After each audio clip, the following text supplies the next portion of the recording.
Good evening. I'm Steve Smith, and I will be your host tonight for Around the ATR. Uh, Tonight with us, we have Beth Neal, Megan Fowler, and Nick Stassen. We are all members of the 2019 cohort of the Indiana State University Doctorate in Athletic Training Program. I am currently an associate athletic trainer at the University of Notre Dame. Nick, why don't you tell us a little bit about yourself? Currently, I am the athletic trainer for Indiana State University softball. And Beth? I am a PhD student and instructor at the bachelor's and master's programs of athletic training at ISU. And finally, last but not least, Megan. I'm the head athletic trainer at Heston College in Heston, Kansas. Beautiful. So we're here with Around the ATR tonight to talk about how technology may help in treatment and prevention of sports injuries. So kind of, Nick, why don't you just let us know how mobile technology, online or mobile technology, makes its presence felt in our clinical settings in athletics? Well, I know with technology today, everyone has a cell phone. It's not, 10, 15 years has allowed all of us to have access to this technology, along with the increase in access to the internet. We're able to start using smartphones, tablets, mobile computers for our documentation, our mainly documentation from my personal experience, utilizing apps developed specifically for movement screening, and then as well as communication with patients, athletes, physicians, coaches, things along those lines. Beautiful. Beth or Megan, you have any thoughts on how you use this technology in your practices?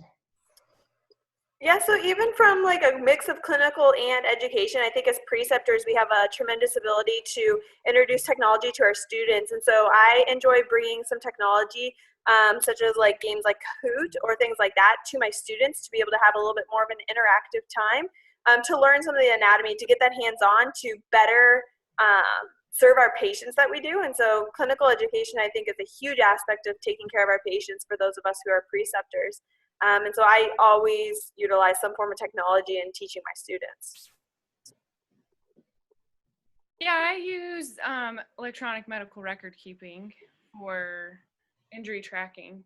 But I don't know. I think that a lot of times that technology can get a little overwhelming, especially for those that aren't quite as technologically literate.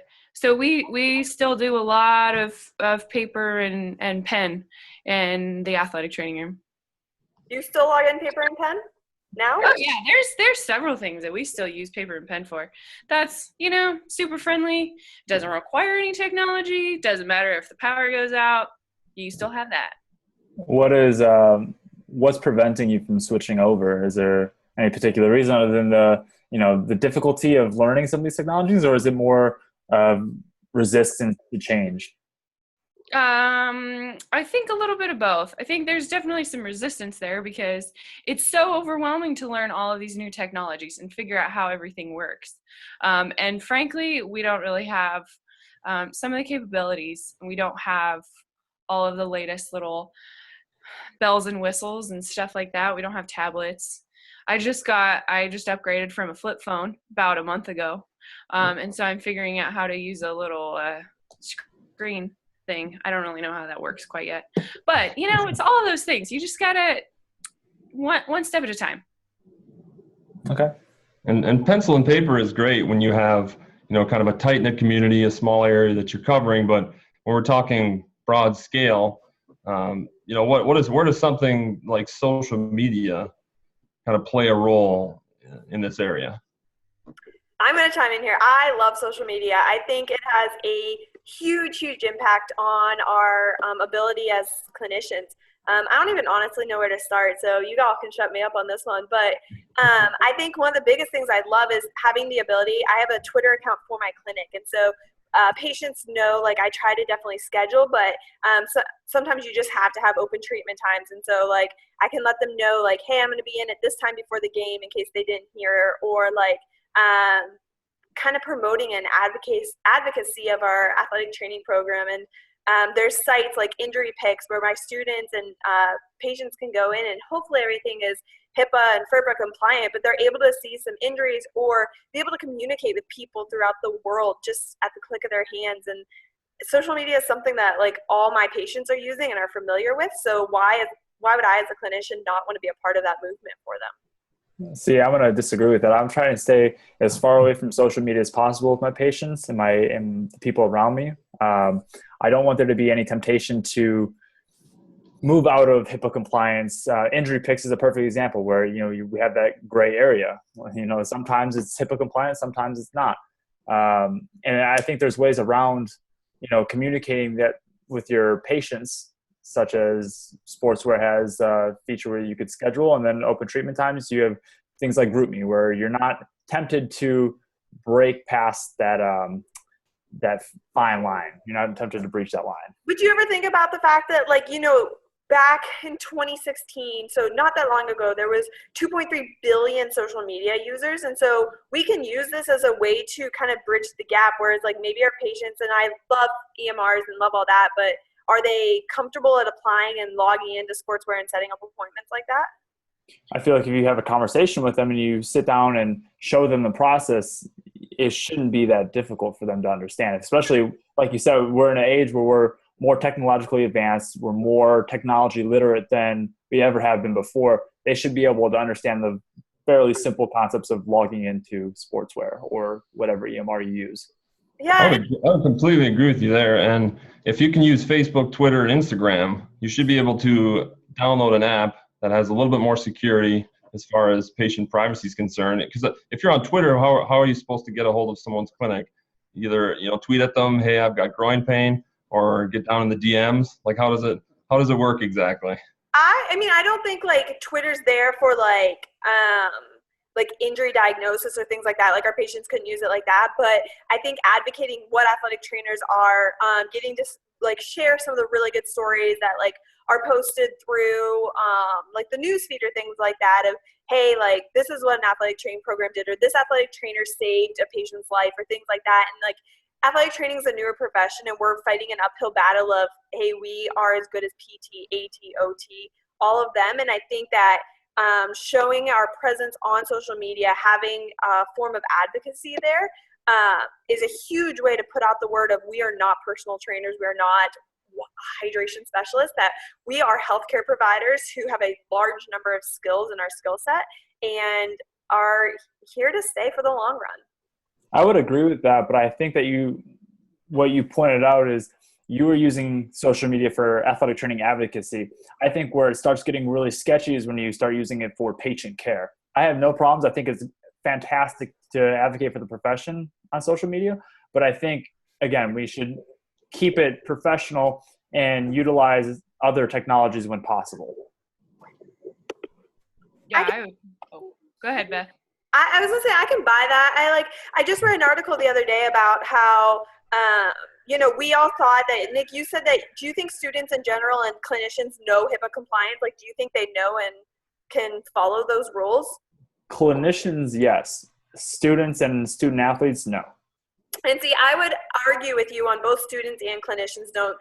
There was an article that was recently published that showed that athletic trainers stated that they had no violations on their social media, but then when asked further about some of the things that they posted, they actually posted things like that. So I think it's more of like, kind of like what you said, I arguing and agreeing with you of like, it's all in what you're posting. Like athletic trainers and students can't post anything. I mean, student athletes are given the rights to post whatever they want. So their friends can share things, they can put their own injury out there, and there's nothing we can do to stop that because that's their own rights. But I think the issue lies in the fact of if we get into posting issues, because I would agree that over half of what's on injury pics is a HIPAA violation. So I would agree. Megan, go ahead.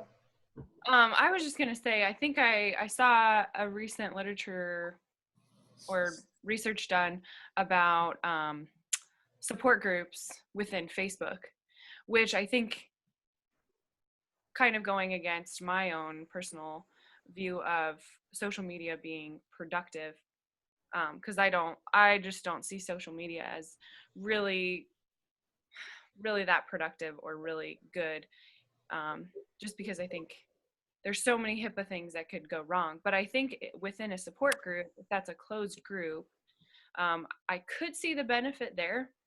I just think that there's different platforms that could be used. Even though most people have a Insta, Twitter, Google Face these days, but Yeah, my only point to those support groups is that that data is collected regardless if it's a closed group or not. So it may not be immediately accessible to whoever wants to get a hold of it, but that data is out there. So I would argue that that's not technically HIPAA compliant as well. All right, so let's shift gears a little bit here. I think we can all agree of the benefits of telemedicine. I mean, the potentials to reduce costs, to reach patients in rural areas that maybe don't have the best access to care. You can increase the management of chronic diseases, reduce travel time. Why not shift the majority of our visits of our patient care to an online service? I mean, 20% of physician visits actually involve like physical examination where you're actually touching a patient. So I mean, why don't we just move to the majority of telemedicine? Anybody go ahead, jump in. Yeah, I am so against telemedicine. Like you just cannot get that interpersonal communication that you get with a physician if you are trying to speak over a phone or over, I don't know, Zoom or Google Hangouts. We've all been in orthopedic visits where the orthopedic physician comes in for 3 minutes and they're out the door, and the athletic trainer's left sitting there explaining what the hell just happened. Okay, so Megan, if you're against this, I work in a rural Indiana high school that's 45 minutes away from the nearest hospital and away from doctors. So I'm supposed to send these kids who can barely afford to go to the doctor, who can't get parents to get off work, who can't get to the doctor in general, to then have to drive over an hour to see a physician where I could easily do a telemedicine exam. The doctor can tell me what tests to do and he can physically see it, to order that MRI, to do that follow-up after a surgery. Whereas you want to just send them to the doctor for something like Steve said, they don't even touch you only 20% of the time. So why would I want to put that patient and their family at that much of a risk?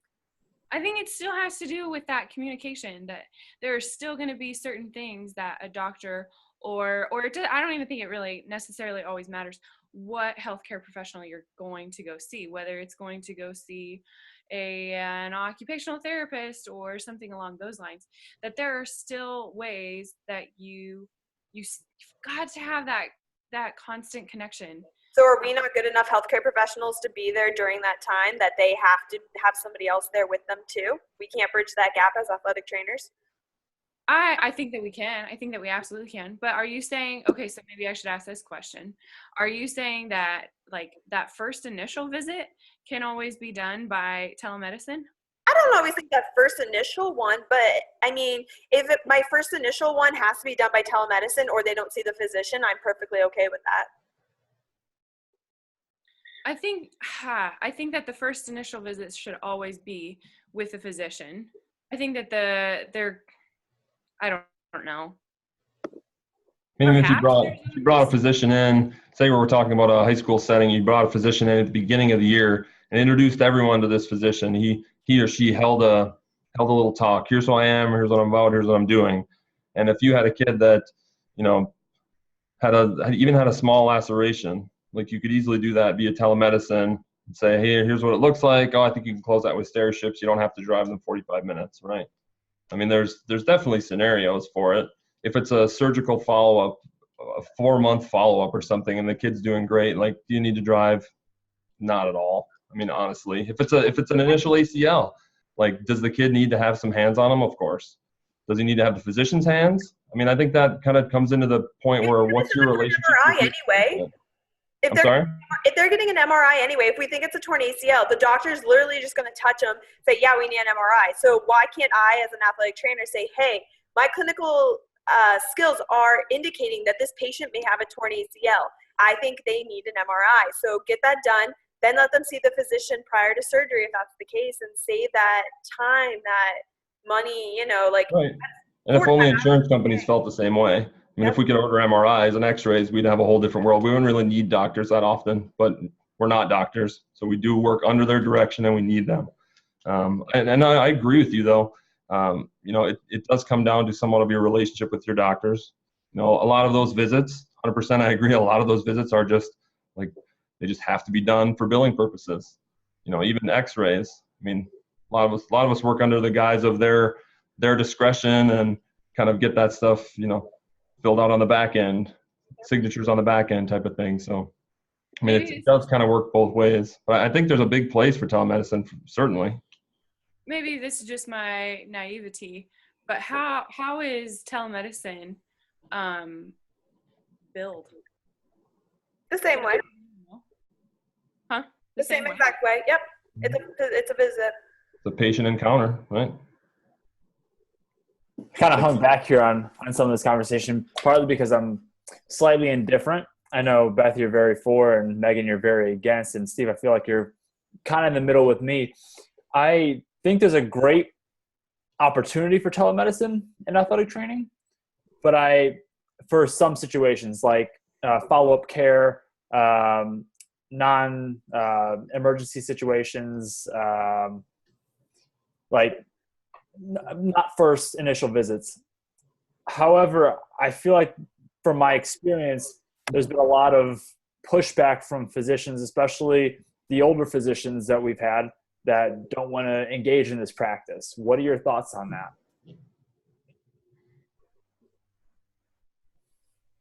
I think it goes across the board. I mean, there's going to be a lot of older athletic trainers that probably don't want to be a part of it too.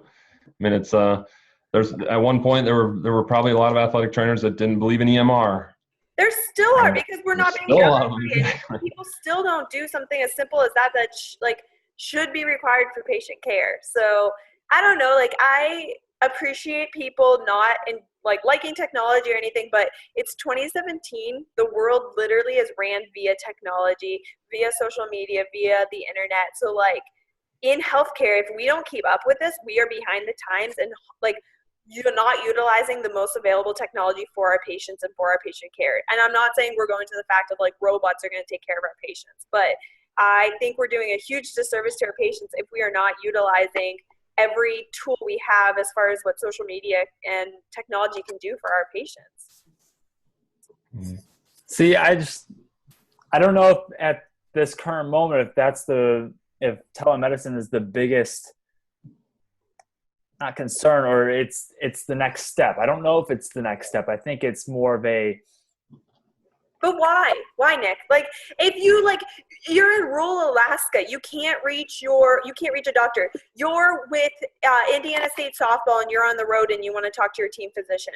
Why can't you call them in and say, hey, it could save you emergency room trips? It has it's HIPAA compliant.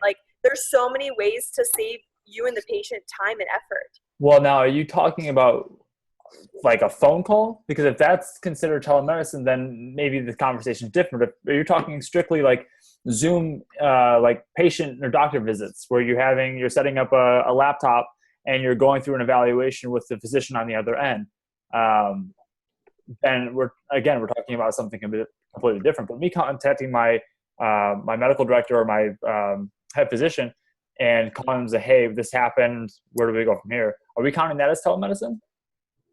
No, that's just communication. Right. How hard is it to FaceTime? What if you we're looking at a kid and you pulled up a FaceTime and they had a conversation with a physician? Are they going to want to do telemedicine? I would say that would probably be more telemedicine, but are they going to want to FaceTime? Is that something? I think it's something you set up with your doctor ahead of time on. If they're your team physician, they do have a right. I wouldn't just all of a sudden, out of nowhere, hey, my phone's ringing, let's FaceTime. But if you contact them and say, hey, can I call you in 20 minutes? I need you to look at a patient. I think that's a whole different conversation than just blindsiding your physician with hey, it's 8:00 at night, come FaceTime me. Right. I think it's in that type of role. I think it's one step further than a text message or a phone call. Where I'm at, our student athletes, a lot of them have our physicians' information, so they can text them, they can call them, and there's a sense of reassurance. There's questions that are answered, but I mean, it's not taken to a telemedicine level, at least not here, at least not yet. I think in a way, if you're talking about doing telemedicine and an appointment with a doctor at 8 p.m., I think there's some sort of, goes back to what you've all three of you have been mentioning, like, it depends on the relationship that you have with your doctor. But there's also to a point where, you know, they chose whatever part of medicine that they want to be at. And if their normal hours are such and such to such and such, you know, if we complain as athletic trainers that, oh my gosh, I finally have an evening to myself, right? Like, then all of a sudden the doctor becomes super available because we force them to. And then all of a sudden, like, they don't have a life because we're drawing them in or saying, hey, yeah, can I do a FaceTime or whatever you call it session at 8:00 tonight? And that's taking away from their family time. Right. Let's shift focus kind of one final time here. I know we're talking a lot about the way that telemedicine is incorporated with physicians and with our athletes. And obviously athletic trainers provide a whole lot more care than just what we wrap around physicians. So let's talk briefly about prevention. I mean, I think a big part of a lot of the way technology is getting implemented today in the broad scale, not only athletics, is in the prevention side of the coin. They're trying to shift the focus of medicine to prevention. Like, I know we've talked briefly about some injury screening, some movement screening stuff. Is there other ways that prevention and technology are meshing in the athletic population today?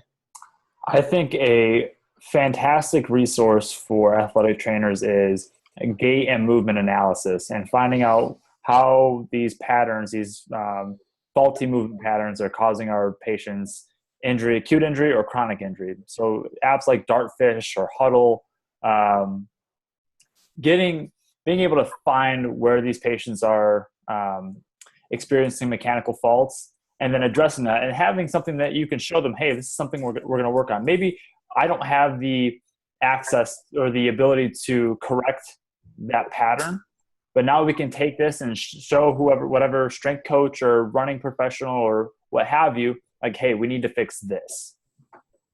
Yeah, Nick, I love that. I love using YouTube for, I have a little channel that I'll have like scripted exercises where I'll tell my patients like, hey, go do exercise A, B, C, D, and then they can go watch those exercises and do them at home in addition to coming with me. There's an awesome Twitter page called the Prehab Guys that they have so many fun and unique and ways that involve neuromuscular control and metacognition and everything into the student athletes or our patients, as I should say, rehab that. I think it's a fantastic way for clinicians to get on there and be like, oh yeah, I kind of have forgotten that aspect. Here's a really cool exercise to do. So Let's just briefly, Megan, maybe want to touch on how the other side, outcome measures, and how we can track and how we can follow and how technology can help us with outcome measures. We're just about out of time here on Around the ATR.